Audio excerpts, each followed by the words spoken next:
السلام علیکم ملګرو، زه فضل الرحمن دا ټیم توبې له راغلی یم. دا کلی نوم څه دی؟ دا ولنګ اکدا د نیم کنسل انجنیر د توبې کاکړی یو کلی دی. دلې 26 اګست باندې چې هغه تیز رود راغلی ولو نن راغله وجې دغه کلي ته ټوله نقصان ورسېدی. 3 ډیمونه ولو چې هغه پرېښولو او دا اوبه پر رالې په زړه او درختې ویوړو. دا کلي ته ډېر نقصانونه ور ورسولو. لارې اوس بندې دي.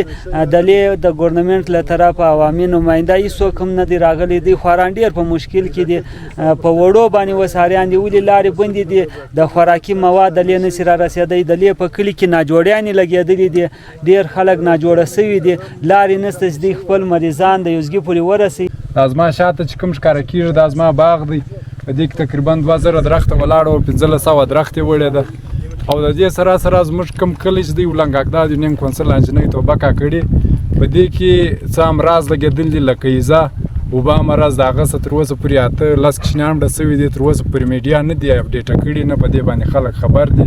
موږ د حکومت او د نومنتخب نمایندګان څخه دا خواست کوو چې زموږ د نقصاناتو ازاله دي وکړي او زموږ د خلکو او بقا او زاري دي واوري. دا زموږ کلی ولنګ اکدا دی.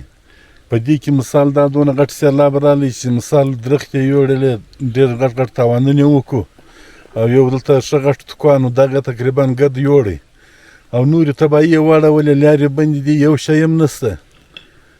نو حکومت یې مثال د دې خلکو یو غم وخوري چې مثال خلک دې بې غړو بې دغه ناستي کارونه مطلب په زره او درختې وړکې دي، لارې بندې دي، ناجوړیانې دي، کیسې دي. یو شی یو سهولیت زموږ نشته. خو داسې دی چې زما په عمر کې ما داسې اوبه نه دي لیدلې او خلک هم وایي چې اوبه خپل ټاکی نه پرېږدي. لیکن دا داسې سوی دی چې دا یو انساني خطا سوی د 3 ډیمونه په هغه کې چپه مواد استعمال سوي دي. هغه په وجه باندې دا 3 ډیمونه پرې سول. هغه دونه اوبه راغلې چې بالکل کورونه هم خراب کړل.